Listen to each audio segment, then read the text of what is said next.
सब्जी लेने बाजार गई होती है कि तभी उसकी नजर मिनी स्कर्ट पहनकर बाइक पर जा रही एक लड़की पर जाती है जिसकी पूरी टांगे दिखाई दे रही थी। ये देख सावित्री अपनी आंखें बंद करते हुए कहती है, छी छी, शर्मो हया तो जैसे बेची खाई है आजकल की लड़कियों ने। कैसे कैसे कपड़े पहनकर घूमती हैं।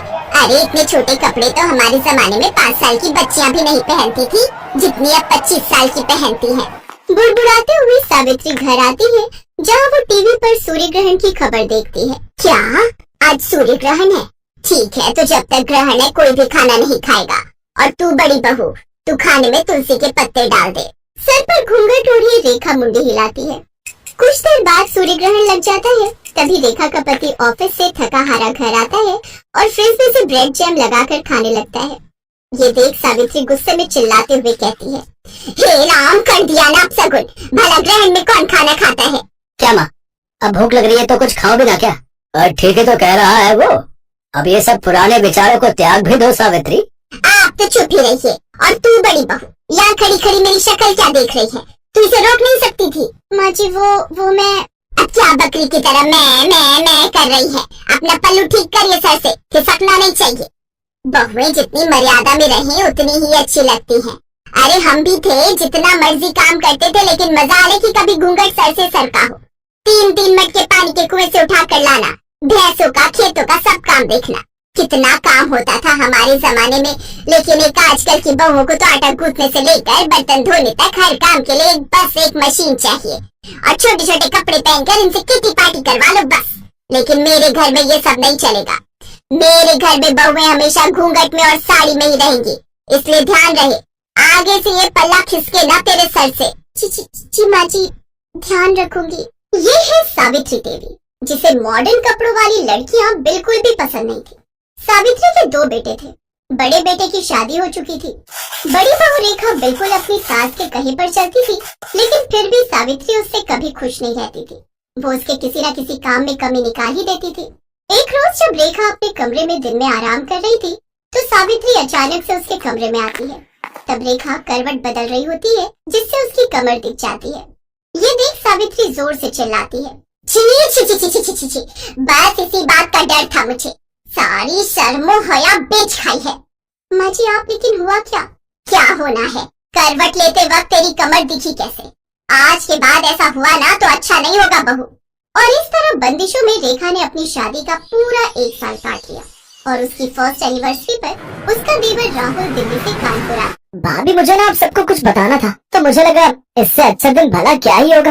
वो मेरे ऑफिस में मेरे साथ संध्या काम करती है, अच्छे परिवार से है, अच्छा कमाती भी है और मैं उससे शादी करना चाहता हूँ। मतलब लव मैरिज?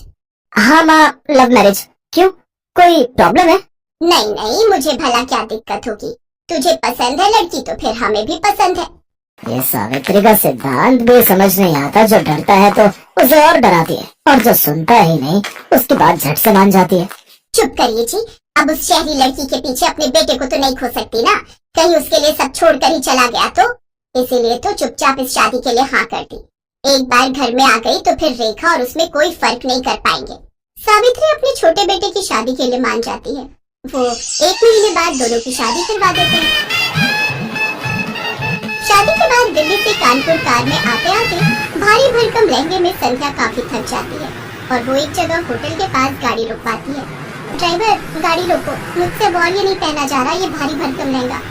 राहुल तुम यही रुको, मैं अभी चेंज करके आती हूँ। कुछ देर बाद गाड़ी आकर उसके ससुराल रुकती है। फिर पीछे से संध्या स्कर्ट और टॉप पहनकर सर पर शादी का दुपट्टा लिए निकलती है। संध्या को इस रूप में देखकर सभी हैरान रह जाते हैं। राहुल बेटा, ये सब बेटा 2 जोड़ी में लड़की मांगी थी, इसका मतलब ये नहीं कि ये सचमुच ही 2 जोड़ी में आ जाएगी। वो माँ, दूर का सफर था ना, और इसने लौटते वक्त लहंगे पर ही वोमिट कर दी, इसीलिए जो इसके हाथ में लगा इसने पहन लिया। ये राहुल का बच्चा झूठ क्यों बोल रहा है? चलो संध्या, माँ के पाँव छू। हैं? अरे नहीं नहीं, तुम रहने दो। अगर तुम झुकी तो न जाने क्या क्या झुक जाएगा। ओह थैंक्स, वैसे मैं खुद झुकने के मूड में नहीं थी। वो क्या है ना, मैं बहुत थक चुकी हूँ। वैसे माँ जी, हमारा बेडरूम का है? वो क्या है ना, मैं पहले बाथ शावर लेना चाहती हूँ। और राहुल डार्लिंग, तुम ना प्लीज मुझे बॉडी मसाज दे देना। आज सचमुच मुझे बहुत थकावट है। बताओ ना माँ जी, बेडरूम का है?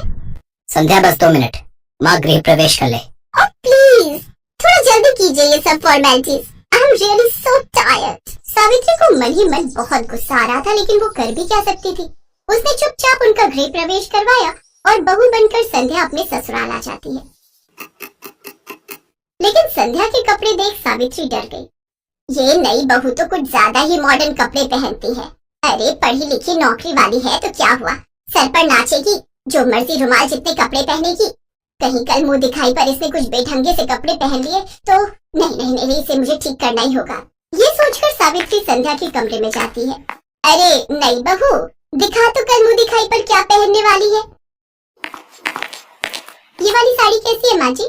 अच्छी है, लेकिन काला रंग, शादी के बाद ये सब रंग ना कुछ अच्छे नहीं लगते। और वैसे भी ये सिर्फ ब्लैक नहीं है, देखो इसके बॉर्डर पर रेड कलर भी है। जो भी हो, लेकिन तू ऐसी साड़ी नहीं पहनेगी। चल अब मुझे अपनी साड़ियाँ दिखा, मैं बताती हूँ तुझे कौन सी पहननी है। संध्या सावित्री को अपनी सभी साड़ियाँ दिखाती है, जिसमें से गुलाबी रंग की साड़ी देख सावित्री कहती है, हाँ ये वाली, ये अच्छी रहेगी, इसे ही पहन तू। जी माँ जी। शादी के तुरंत बाद सास का ऐसा बदलता रवैया देख संध्या हैरान थी। सावित्री ने संध्या की साड़ी तो देख ली, लेकिन वो ये नहीं जानती थी कि उसका ब्लाउज कितना हॉट बना है। शाम को मुंह दिखाई पर संध्या वो गुलाबी साड़ी हॉट ब्लाउज के साथ पहनती है। ये देख सावित्री उसकी साड़ी अच्छे से बांधती है। अरे बहू, ये सर पर पल्ला कर ले, सब मेहमान आएंगे ना तो उनके सामने यूं सर ढके घूमना अच्छा नहीं लगता। संध्या साड़ी पहनकर सर पर घूंघट रखकर बाहर आती है। ये देख मोहल्ले की औरतें बात करती हैं। मान गए सावित्री तुझे, मुझे तो लगा था कि ये मुंह दिखाई पर भी मिनी स्कर्ट पहन कर आएगी, लेकिन तूने तो एक दिन में इसे साड़ी पहनना और घूंघट रखना भी सिखा दिया। अरे मेरा नाम सावित्री है, सावित्री। अच्छा संध्या बहू, चल अब इन सबके पांव छूकर आशीर्वाद लो। सावित्री सबके पांव छूकर आशीर्वाद लेती है, लेकिन संध्या ये नहीं जानती थी कि उसकी सास किस खेत की मूली है। एक बार जो उसने साड़ी पहन ली तो फिर वेस्टर्न कपड़ों का नंबर तो कभी आने वाला है ही नहीं। अगले दिन उन सबको मंदिर जाना था, इसलिए रात को ही संध्या अपनी सास से जाकर पूछती है कि कल उसे क्या पहनना चाहिए। तुझे क्या पहनना है क्या नहीं ये सब तो बात की बात है, लेकिन तू इस नाइट ड्रेस में बाहर कैसे आ गई? हमारे घर में ये सब नहीं चलता। लेकिन राहुल ने तो मुझसे कहा था कि मैं जो मर्जी पहन सकती हूँ। अरे उसे क्या पता इन सब के बारे में, रहा भी है वो इस घर में, बचपन से तो पहले पढ़ाई के लिए हॉस्टल में और फिर नौकरी के चक्कर में बाहर। तू उसकी बीवी है पर बहू मेरी है और इस घर में मेरी ही चलती है। संध्या उदास हो जाती है और वो अपने कमरे में चली जाती है। उसे उदास देख उसकी जेठानी भी उसके पीछे पीछे उसके कमरे में चली जाती है। उदास मत हो संध्या, इस घर का नाम ऐसे ही सावित्री निवास नहीं पड़ा है, यहाँ बस माँ जी की ही चलती है। उनसे पूछे बिना तुम्हें खाना तक नहीं बना सकती, तो कपड़े तो दूर की बात है। अब कपड़े चेंज करके साड़ी पहन लो और किचन में आ जाओ। मुझे नहीं लगता अब वो तुम्हें कभी भी वेस्टर्न ड्रेसेस पहनने देंगी। ऐसे कैसे नहीं पहन सकती? अब तो बस हफ्ता भर में ये साड़ी पहनूंगी, उसके बाद बिल्कुल नहीं। एक हफ्ते बाद राहुल संध्या के साथ हनीमून ट्रिप प्लान करता है। सच में संध्या बहुत मजा आएगा, कश्मीर सच में बहुत खूबसूरत है। अच्छा अब तुम पैकिंग कर लो। संध्या अपनी पैकिंग कर लेती है। फिर जब ये बात सावित्री को पता चलती है तो वो संध्या के पास आती है। अच्छा कश्मीर जाने की तैयारी हो रही है, दिखा तो तूने क्या क्या रखा है वहाँ पहनने के लिए। वो क्या है ना, ध्यान रखना पड़ता है, कहीं तूने छोटे छोटे कपड़े रख लिए और तुझे सर्दी लग गई तो। वो तो मैं समझ ही गई थी कि बिना मेरे कपड़े चेक किए आप मुझे जाने कहाँ देंगी। संध्या हनीमून के लिए चली जाती है, लेकिन वो वहाँ जाकर कुछ वेस्टर्न कपड़े खरीद लेती है और अपनी ढेर सारी फोटोज लेती है। लेकिन एक रोज उसकी सास वो फोटोज देख लेती है और वो संध्या पर खूब गुस्सा होती है। लेकिन तभी वहाँ सावित्री की सास रत्ना आ जाती है, जो काफी बूढ़ी होती है, लेकिन उन्होंने भी टी शर्ट और पैजामा पहना होता है, साथ ही चश्मा भी लगाया होता है। बताओ भला क्या बुराई है इन कपड़ों में? मुझे देखो, मैं क्या इन कपड़ों में बुरी लग रही हूँ क्या? अरे जब मैं गांव में रहकर ऐसे कपड़े पहन सकती हूँ तो फिर मेरे पोते की बहू क्यों नहीं? और तू जानती है आज क्या हुआ? जब मैं रेलवे स्टेशन से लौट रही थी तो साड़ी पहने एक लड़की बाइक पर बैठी थी, उसकी साड़ी बाइक में फंस गई और वो नीचे गिर गई, जिससे उसे थोड़ी चोट आ गई। और वो कोई और नहीं, हमारी बड़ी बहू रेखा है। अभी अस्पताल में भर्ती करवा कर आई हूँ उसे। जमाने के साथ अपनी सोच बदल सावित्री। ये सब बातें सुन सावित्री को अपनी गलती का एहसास होता है और अब वो कभी भी अपनी बहुओं को उनकी मर्जी के कपड़े पहनने से नहीं रोकती।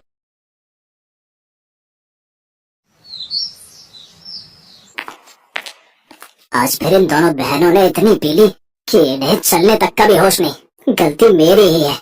बिन माँ की बच्चियों को प्यार देने की चाह में इतना सर चढ़ा लिया कि इनके सही बुरे पर ध्यान ही नहीं दे पाया। और आज नौबत यहाँ तक आ गई है कि ये दोनों पूरी तरह बिगड़ चुकी हैं।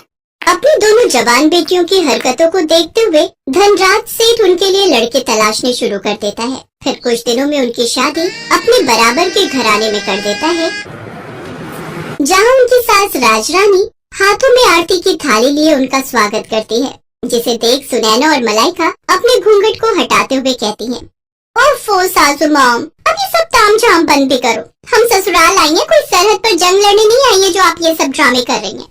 ये कहकर दोनों बहनें बिना कलश गिराए ही अपने कमरे में चली जाती हैं। उनका ऐसा व्यवहार देखकर राजरानी और उसके बेटे निखिल और रोहित हैरान रह जाते हैं। अगले दिन वो दोनों सुबह 10 बजे सोकर उठती हैं। फिर राजरानी उनसे कहती है, अरे ये क्या बहू, अभी तक तुम दोनों नहाए नहीं। आज तुम दोनों की पहली रसोई है जिसमें तुम्हें मीठा बनाना है। चलो जल्दी से नहा लो। लेकिन सासू मॉम, हमें तो कड़छी पकड़नी तक नहीं आती। हमें तो सिर्फ मीठा खाना आता है, बनाना नहीं। और वैसे भी घर में नौकर है ना, तो ये उनका काम है। हमने तो आज तक अपने घर के किचन में भी कदम नहीं रखा।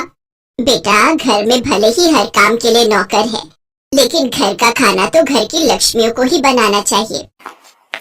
माँ बिल्कुल सही कह रही है। और वैसे भी शादी के बाद अपनी पहली रसोई में मीठा बनाना एक रस्म है जो हर बहू निभाती है। ओफो, मायके में हमारा बाप कम था जो अब यहाँ तुम दोनों भी लेक्चर देने लग गए। Live it.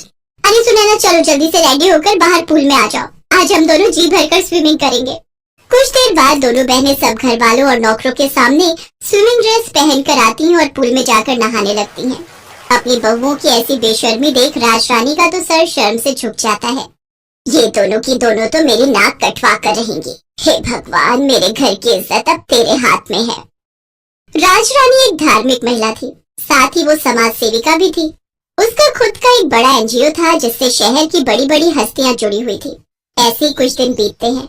मलाइका और सुनैना अपने ससुराल के प्रति कोई जिम्मेदारी नहीं समझती थी। वो दोनों तो बस सारा दिन अपने मेकअप, पार्लर, शॉपिंग और पार्टीज में ही बिजी रहती। ये इतने छोटे कपड़े पहनकर तुम रात को कहाँ जा रही हो बहू? सासू मॉम, आज हमारी फ्रेंड की बर्थडे पार्टी है। हम दोनों नाइट क्लब जा रही हैं। आने में देर हो जाएगी। चलो सुनैना।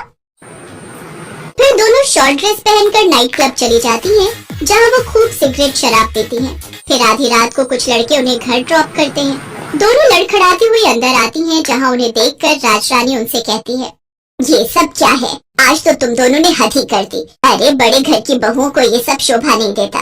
ओह सासू मॉम, अब अपना भाषण फिर देना मत शुरू कर दो। अरे यार, यही तो हमारे जीने के दिन है। अरे हम अपनी जवानी में एंजॉय नहीं करेंगे तो क्या तुम जैसी बुढ़िया होकर एंजॉय करेंगे? हाँ। तभी निखिल और रोहित वहाँ आते हैं और उन दोनों को जोरदार थप्पड़ मारते हैं। ये देखकर दोनों बहनों को बहुत गुस्सा आता है और वो भी अपने पतियों के मुंह पर थप्पड़ कस देती हैं। हम आज के जमाने की लड़कियां हैं, मुंह तोड़ जवाब देना बहुत अच्छे से जानती हैं, तो ऐसी गलती फिर मत करना। फिर दोनों अपने कमरों में लड़खड़ाते हुए चली जाती हैं। ऐसे ही समय बीता। फिर एक रोज सुनैना और मलाइका अपने घर में लेटी थी, तो उनके फोन पर एक मैसेज आता है जिसमें शहर के बाहर एक फार्म हाउस में रेव पार्टी का इनविटेशन होता है। Oh wow, rave party! Malaika, I am so excited यार। मैंने आज तक बस रेव पार्टीज के बारे में सुना था, लेकिन अब तो हम उसे एंजॉय भी करेंगे। ऑफ कोर्स, अगर लाइफ में हर चीज का मजा नहीं लिया तो क्या किया? We will definitely go there. दोनों बहनें खुश हो जाती हैं और शाम को तैयार होकर अपनी कार लेकर वहाँ पहुँच जाती हैं। पुलिस से छुपकर उस फार्म हाउस पर हो रही पार्टी में शराब, सिगरेट, ड्रग्स से लेकर सुख की हर चीज शामिल होती है। वो दोनों उस दिन ड्रग्स का सेवन भी करती हैं, जिससे उनका सर पूरी तरह घूम जाता है और वो एक अलग ही दुनिया में होती है। तभी एक लड़का जो कि नशे में होता है, मलाइका को गलत तरीके से छूने की कोशिश करता है। तभी कुछ पल के लिए लाइट चली जाती है और जब लाइट आती है तो वो लड़का जो मलाइका को छेड़ रहा था वो मरा हुआ जमीन पर पड़ा होता है। कुछ ही देर में उस पार्टी में पुलिस छापा मारती है और सबको अरेस्ट कर लेती है। अगले दिन राजरानी अपने बेटों के साथ जेल पहुंचती है। सासू मॉम, निखिल, हमने सचमुच किसी का मर्डर नहीं किया। हमें बचा लो सासू मॉम, प्लीज हेल्प अस। हाँ रोहित, हमारा ट्रस्ट करो, हमें फंसाया जा रहा है। हमसे बहुत बड़ी गलती हो गई जो हम उस पार्टी में गए। आज के बाद हम कोई पार्टी नहीं करेंगे और ये सब काम सच में छोड़ देंगे। तुम दोनों को अपनी गलती का एहसास हो गया, यही काफी है। आकाश, यहाँ आ जाओ। और इंस्पेक्टर साहब, आप छोड़ दो इन्हें। जी मैडम। ये लड़का तो जिंदा है। हाँ, ये सब हमारे प्लान था, तुम दोनों के अगले ठिकाने लगाने के लिए।